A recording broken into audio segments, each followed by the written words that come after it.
Imagine someone hands you $100. No strings attached, no favor to return, no hidden conditions.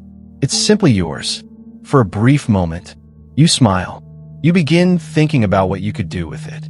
Maybe dinner with your family, a new pair of shoes, a book you've been meaning to buy, or perhaps you'll save it for something more important.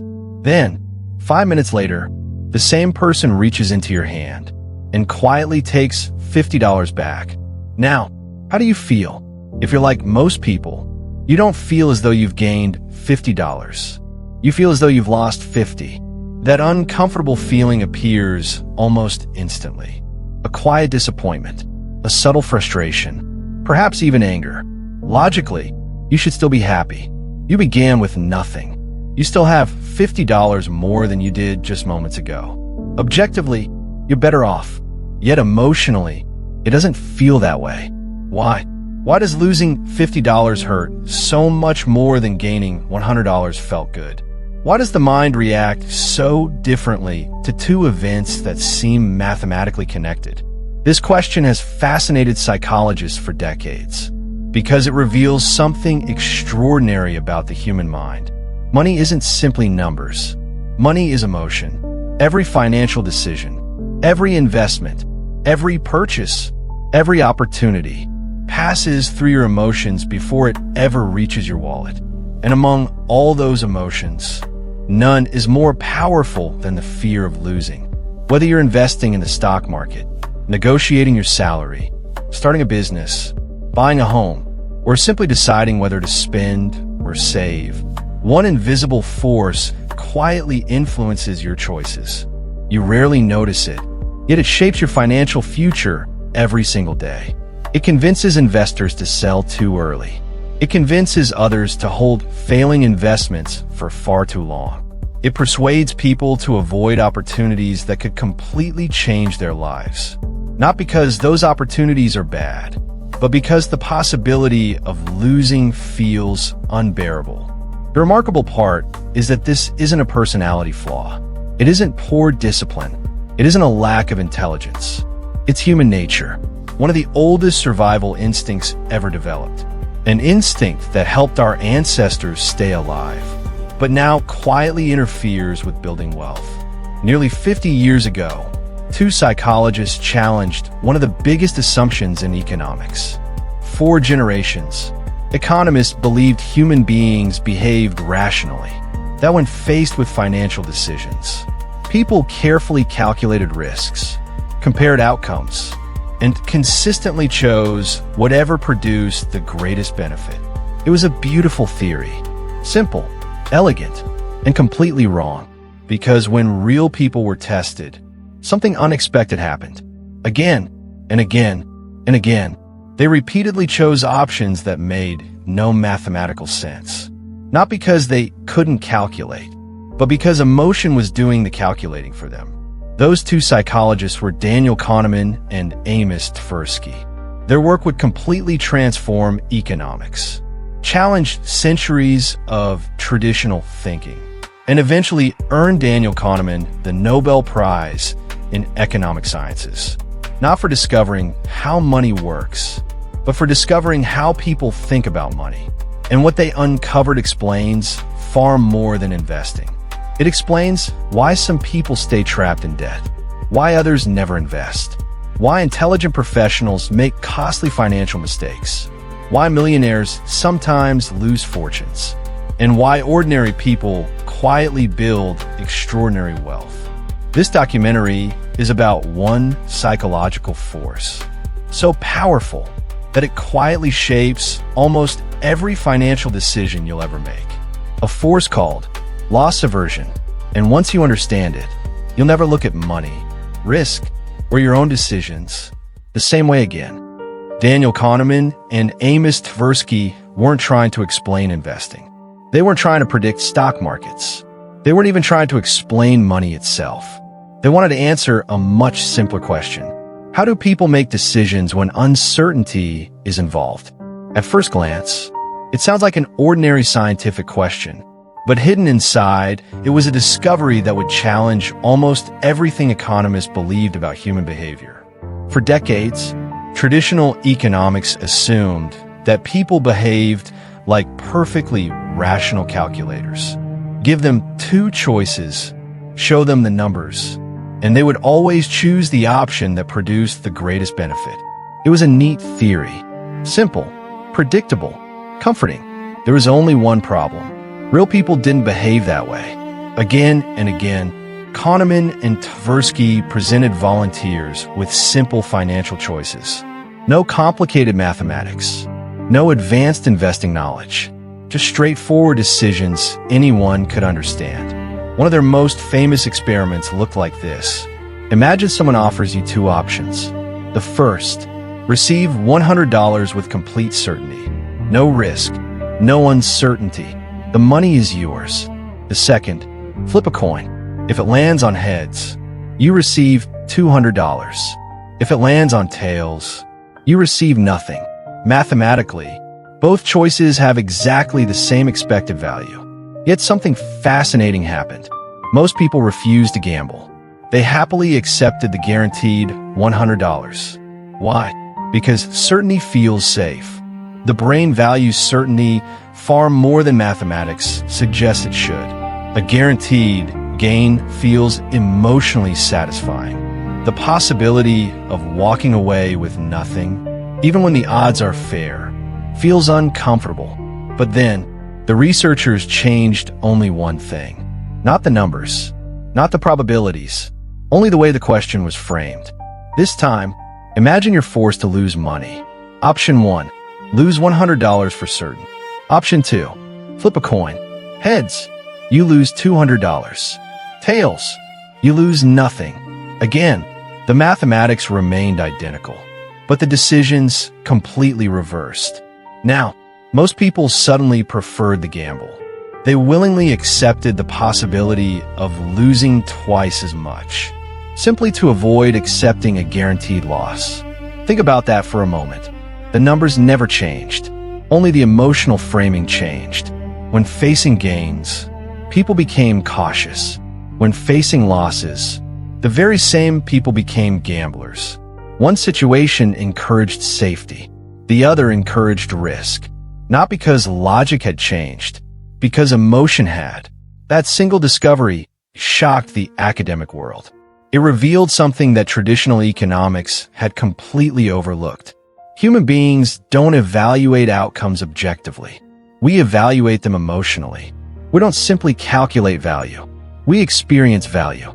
And our emotional experience depends less on what actually happens than on whether we perceive ourselves to be gaining or losing. This became the foundation of what Kahneman and Tversky called prospect theory, one of the most influential ideas in modern behavioral economics. Its central insight was remarkably simple. Losses hurt significantly more than equivalent gains feel good. For most people, the pain of losing $100 is roughly twice as powerful as the pleasure of gaining the same amount. Think about how many financial decisions that one principle explains. Why investors panic during market crashes. Why people hesitate to start businesses. Why someone refuses to sell a failing investment. Why another person never invests at all. Why so many opportunities are abandoned before they have time to succeed. They're not simply making financial decisions. They're responding to emotional pain. Pain that feels completely real. Pain that evolution carefully designed to keep us alive. Years later, Daniel Kahneman would receive the Nobel Prize in Economic Sciences. Not because he discovered a better investment strategy.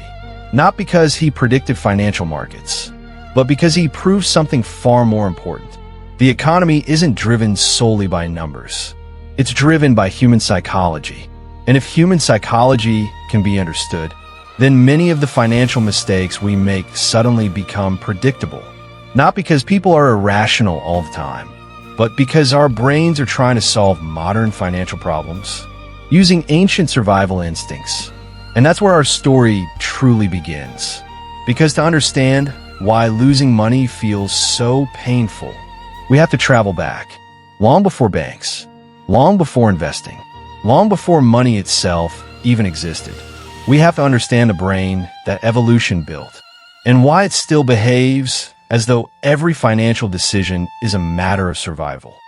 To understand why loss feels so powerful, we have to travel back, not hundreds of years, not thousands, but millions, long before money existed, long before governments, long before banks or stock markets. Your ancestors lived in a world where every day was uncertain. Food wasn't guaranteed. Shelter wasn't permanent. Safety could disappear without warning. A single mistake could mean starvation. A single careless decision could mean death. Imagine waking up every morning not knowing whether you would eat that day. Imagine spending hours searching for food, only to return with nothing. Imagine hearing a sound in the bushes. Was it the wind? Or was it a predator? In that world, there was no reward for optimism. There was only survival. And survival favored one kind of brain above all others. A brain that noticed danger faster than opportunity.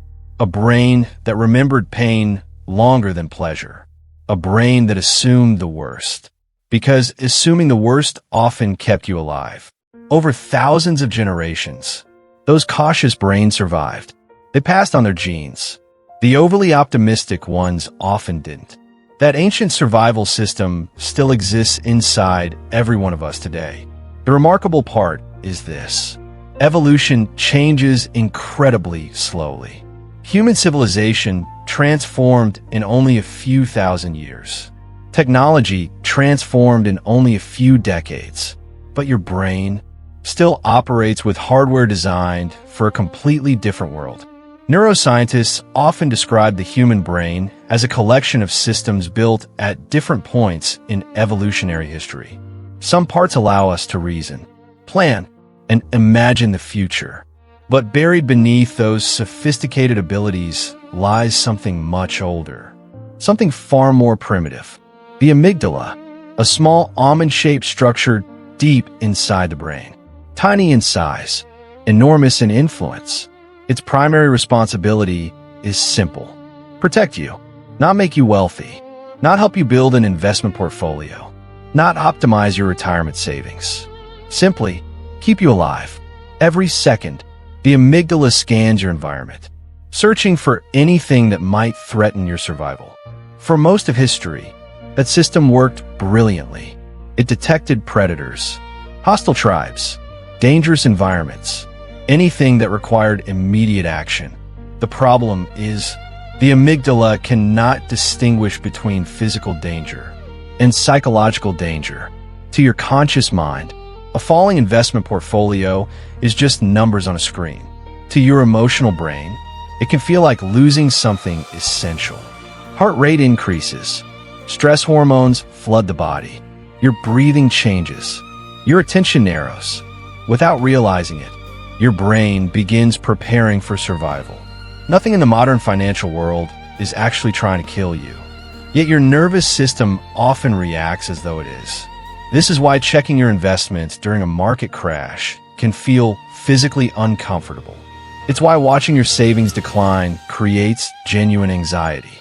It's why selling at a loss feels almost unbearable. Your brain isn't calculating percentages. It's responding to perceived danger. Behavioral economists sometimes describe this as the scarcity instinct, the deeply rooted belief that resources are limited, and once something is lost, it may never return.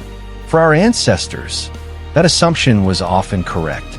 Lose your food, and there might not be another opportunity for days. Lose your shelter, and winter could become fatal. Protecting what you already possessed wasn't merely sensible. It was essential. Fast forward to today. The environment has changed dramatically. Food is available in supermarkets. Money can be invested. Businesses recover. Markets fluctuate. Opportunities return. But your brain hasn't fully updated its operating system. It still reacts to financial losses, as though survival itself were at risk. This explains one of the greatest paradoxes in investing. Objectively, market declines are normal. Every major market throughout history has experienced corrections. Volatility is part of investing. Yet emotionally, every decline feels unique. Every downturn feels permanent. Every loss feels personal. Because your brain isn't comparing today's market to 200 years of financial history. It's comparing today's experience to millions of years of evolutionary survival. And in that comparison, the safest choice always appears to be the same. Protect what you already have. Avoid uncertainty. Escape the danger. This instinct is extraordinarily useful when escaping predators.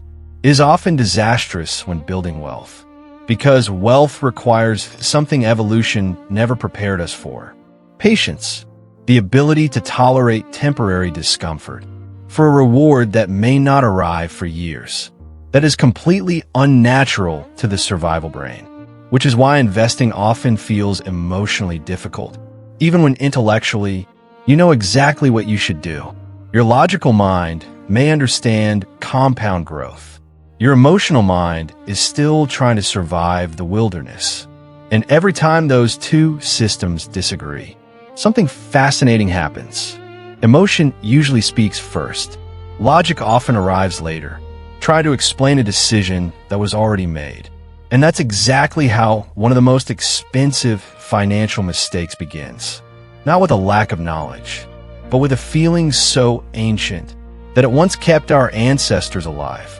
Today, it quietly keeps millions of people from ever becoming wealthy. This is where psychology stops being an interesting theory and starts becoming an expensive habit, because loss aversion doesn't live inside academic journals. It lives inside ordinary decisions, the kind you make every single day. The remarkable thing about loss aversion is that it rarely announces itself. You don't wake up one morning thinking, "Today I'm going to let my emotions control my finances." Instead, it disguises itself as caution, as patience, as common sense. It convinces you that you're simply being careful, when in reality, it's quietly steering your decisions in directions that cost you far more than you realize. Let's meet Michael. Michael has spent years saving. He's disciplined, responsible. He finally decides to begin investing. After weeks of research, he purchases shares in a company he genuinely believes in. At first, everything goes well. The investment grows steadily. He's excited, confident. He begins imagining what years of investing might accomplish. Then the market changes. Unexpected news sends prices lower. His investment falls. 5%, then 10, then 20. Every morning, Michael checks his phone. Every morning, the numbers are smaller. His logical mind understands something important. Markets rise. Markets fall. Temporary declines are normal. But logic isn't making the decision anymore. Emotion is. Each red number feels personal. Each decline feels like failure. Every loss feels larger than the previous days. Friends reassure him. Financial experts explain that market volatility is expected. History shows that corrections eventually recover. None of it matters, because Michael isn't reacting to history. He's reacting to pain. Eventually, his investment falls even further. Now another psychological trap appears. He tells himself, "I'll sell when I get back to where I started." Not because that's a rational strategy, because selling now would force him to admit the loss actually happened. As long as he keeps holding, hope remains alive. The investment isn't really a mistake yet. It's simply waiting to recover. At least, that's what his brain tells him. Behavioral economists call this the sunk cost fallacy, one of the most expensive thinking errors in finance. Instead of asking, "What is the best decision today?" the brain asks, "How do I avoid admitting yesterday's mistake?" Those are completely different questions. The first builds wealth. The second protects the ego. And protecting the ego is often incredibly expensive. Now consider Sarah. Sarah experiences the opposite problem. She buys an investment. Within months, it performs exceptionally well. 10%, 15%, 20%. She should be celebrating. Instead, something unexpected begins happening. She becomes anxious, not because she's losing money, Because she's afraid of losing the profit she's already made. Every small decline feels like the beginning of something much worse. What if I lose everything I've gained? What if the market crashes tomorrow? What if I don't sell now and regret it later? Those questions become louder every day. Finally, she sells. She locks in a modest profit. She feels relieved, safe, certain. For a few days, she believes she made the right decision. Then, the investment continues climbing. 30%, 50%, 100%. Years later, it has multiplied several times over. Sarah didn't lose money. She lost something much harder to measure. Time, compounding, opportunity. She escaped the discomfort of uncertainty, only to sacrifice the extraordinary growth that uncertainty often produces. This is another hidden cost of loss aversion. It doesn't only make people hold losing investments too long. It also makes them abandon winning investments too early, because the fear of giving back a profit often becomes stronger than the desire to continue building wealth. Now meet Daniel. Daniel avoids both problems entirely. He never buys stocks, never invests, never takes financial risks. His savings account grows steadily every month. He feels responsible, practical, safe. Friends tell him he should invest. He politely declines. It's too risky. I don't want to lose my money. On the surface, Daniel appears financially disciplined, but something invisible is happening. Every year, inflation quietly reduces the purchasing power of his savings. His money remains the same. Its value doesn't. Without realizing it, Daniel is accepting a guaranteed loss to avoid the possibility of a temporary one. Ironically, the decision that feels safest may be the one that costs him the most over the course of his lifetime.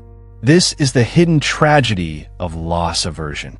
It doesn't always create dramatic mistakes. More often, it creates invisible ones. The investment never made. The opportunity never pursued. The business never started. The conversation never initiated. The dream quietly postponed. Year after year. Loss aversion isn't only about protecting what you have. It's about avoiding what might happen. And sometimes, the greatest financial losses aren't the money you lose. They're the opportunities fear convinced you never to take. 3 people, 3 completely different lives, 3 different financial decisions. Yet every one of them was guided by the same invisible force. Not intelligence, not education, not income, psychology. And once you begin recognizing that force, you start seeing it everywhere, not just in investing, but in careers, relationships, business, and nearly every important decision you'll ever make. Because loss aversion isn't just a financial principle. It's a principle of human nature itself. And that's where its influence becomes even more extraordinary. At this point, you may be wondering something important. If loss aversion is built into every human brain, does that mean we're destined to make poor financial decisions forever? Fortunately, the answer is no. Because while you can eliminate loss aversion, you can learn to recognize it. And the moment you recognize it, you begin taking back control. The world's greatest investors aren't fearless. They don't enjoy losing money. They don't wake up excited when markets fall. They experience the same emotions everyone else does. The difference is that they've learned one critical lesson. They don't allow temporary emotions to make permanent financial decisions. Warren Buffett once advised investors to be fearful when others are greedy and greedy when others are fearful. At first, that advice sounds almost impossible because when everyone around you is celebrating, buying feels comfortable. And when everyone around you is panicking, buying feels terrifying. But that's exactly the point. The crowd is usually reacting emotionally. Long-term investors are reacting strategically. They understand something most people never fully appreciate. The market doesn't simply transfer money from poor investors to wealthy investors. It often transfers money from the impatient to the patient. Think back to every major financial crisis in history, the headlines always sounded similar. This time is different. The economy will never recover. Everything is collapsing. And during those moments, fear feels completely justified. Yet history tells a different story. Markets recover. Businesses adapt. Innovation continues. The people who remained calm, who stayed invested, who kept thinking decades ahead instead of days ahead, were often the ones who benefited the most. Not because they predicted the future, because they understood psychology. They knew that panic is temporary, but compounding is permanent. This doesn't mean taking reckless risks. It doesn't mean ignoring evidence or pretending losses don't matter. Wise investing has never been about blind optimism. It's about separating temporary emotion from long-term reality. That's a skill. And like every skill, it can be developed. One practical way is surprisingly simple. Create financial rules before emotions take over. Decide in advance how much you'll invest, how often you'll invest, and under what conditions you'll make changes. When those decisions are made during moments of calm, they're far more likely to protect you during moments of fear. That's why automatic investing has become one of the most powerful wealth-building tools available. It removes the need to constantly negotiate with your emotions. The decision is made once. The system does the rest. The same principle applies beyond investing. When negotiating your salary, don't let fear convince you that asking for fair compensation is too risky. When building a business, don't let the possibility of failure stop you from pursuing meaningful opportunities. When learning a new skill, don't allow temporary discomfort to prevent lifelong growth. Every meaningful achievement requires accepting uncertainty. The people who build extraordinary lives aren't those who never experience fear. They're the ones who refuse to let fear make every important decision. Perhaps that's the greatest lesson Daniel Kahneman ever gave us. Human beings aren't irrational.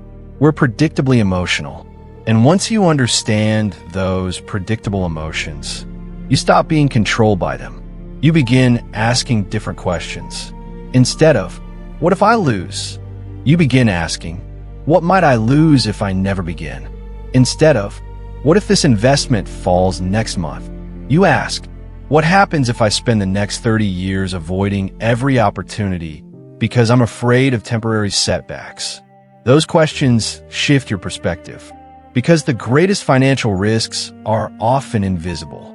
The investment you never made, the business you never started, the knowledge you never pursued, the opportunity you quietly allowed fear to steal.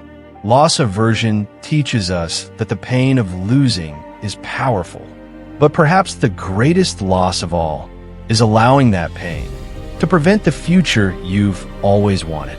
As Morgan Housel reminds us, the highest form of wealth is the ability to wake up every morning and say, I can do whatever I want today. That kind of freedom isn't built overnight. It's built one decision at a time, one investment, one act of patience, one moment where logic quietly overrules emotion. If this documentary has changed the way you think about money, subscribe to the Wealth Lab.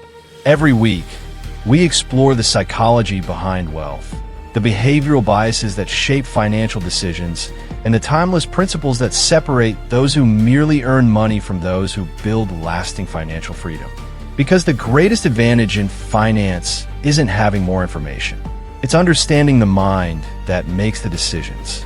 Until next time, question your instincts, master your psychology, and remember, the biggest battles you'll ever fight with money will never happen in your bank account. They'll happen inside your mind.